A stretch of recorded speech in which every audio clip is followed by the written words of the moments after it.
সকাল আমার প্রিয় দর্শক বন্ধুদের জানাই আপনারা সবাই কেমন আছেন। আশা করছি সবাই খুব ভালো আছেন, আমিও খুব ভালো আছি। একটা নতুন রেসিপি আপনাদের সঙ্গে শেয়ার করছি। এটা হচ্ছে বাঁধাকপির পকোড়া। খুব মুচমুচে সুন্দর খেতে হয় এই বাঁধাকপির পকোড়া, তাই পুরো ভিডিওটা আপনারা দেখতে থাকুন।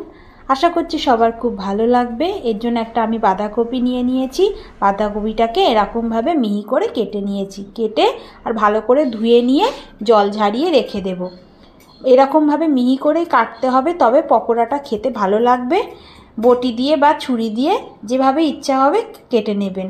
তারপর একটা গামলি নিয়ে নিয়েছি। গামলির মধ্যে ধোয়া পরিষ্কার করে রাখা বাঁধাকপিটা দিয়ে দিলাম।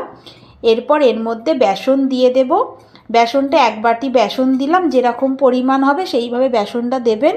এর মধ্যে পেঁয়াজ কুচি দিলাম, ছোটো সরু সরু করে কেটে রাখা পেঁয়াজ কুচি দিলাম। লঙ্কা কুচি একেবারে মিহি করে কেটে রাখা লঙ্কা কুচি দিলাম। এরপর দিয়ে দিচ্ছি ধনেপাতা কুচি। ধনেপাতা কুচিটা দিলাম। এরপর পরিমাণ মতো লবণ দিলাম। এরপর দিয়ে দেব হলুদ গুঁড়ো দিয়ে দেব।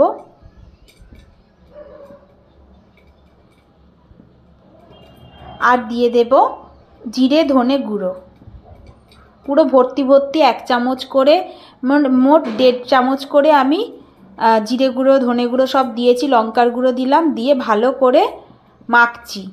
একটুও জল মেশাচ্ছি না, প্রথমে হাতের সাহায্যে সব উপকরণগুলো মিশিয়ে নিচ্ছি। এক্ষেত্রে কিন্তু আমি জল ব্যবহার করছি না, কারণ শাক থেকে তো জল অটোমেটিক বেরোবে, তাই জল ব্যবহার করছি না। আর এরপর দিয়ে দিচ্ছি সর্ষের তেল। সর্ষের তেলটা দিলে কিন্তু ভালো হবে, তাই সর্ষের তেলটা দিলাম। বাইন্ডিং করতে সুবিধা হবে। ভালো করে মাখতে হবে, চটকে চটকে হাতের সাহায্যেই ভালো করে মাখবেন, তাহলে কিন্তু জিনিসটা ভালো হবে।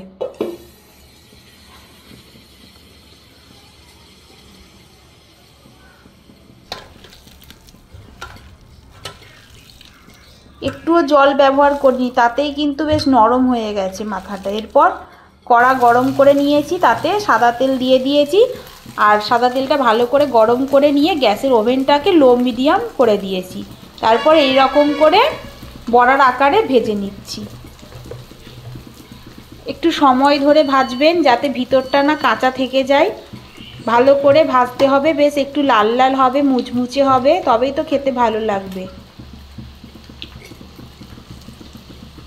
খুব সহজ একটা রেসিপি, কিন্তু দুর্দান্ত খেতে হয়। সন্ধেবেলা চায়ের সাথে বলুন, নিরামিষ দিনে বা আমিষ দিনে ধরুন মাছ মাংস নেই, করতে ইচ্ছা নেই, করা হচ্ছে না, তা বাঁধাকপির পকোড়া দিয়ে ভাত খাওয়া হয়ে যাবে। ডাল করলে বাঁধাকপির পকোড়া দিয়ে ভাত খাওয়া হয়ে যাবে। খুব সহজ একটা রেসিপি, কিন্তু সুস্বাদু খেতে হয়।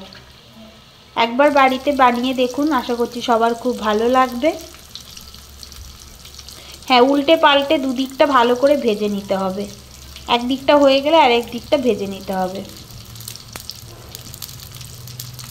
একটু ডুবো তেলে ভাজবেন, তাহলে জিনিসটা খেতে ভালো লাগবে।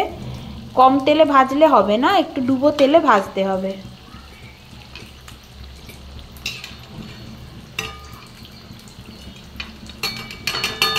ভাজা হয়ে গেলে, এইভাবে লাল লাল হয়ে গেলে এবার আমি তুলে নেব।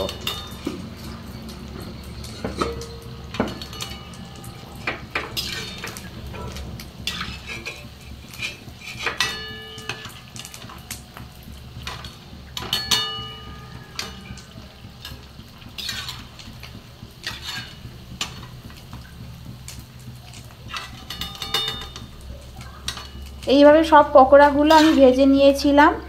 অসাধারণ খেতে হয়েছিল, তাই বলছি বন্ধুরা, একবার আপনারা চেষ্টা করবেন করার। সবাই জানেন আশা করছি। ভিডিওটা ভালো লাগলে অবশ্যই একটা কমেন্ট করবেন। সবাই খুব ভালো থাকবেন, সুস্থ থাকবেন। আবার একটা নতুন রেসিপির সাথে আপনাদের সঙ্গে দেখা হবে, কথা হবে। আর কেমন হয়েছে রেসিপিটা অবশ্যই জানাতে ভুলবেন না। ধন্যবাদ সবাইকে।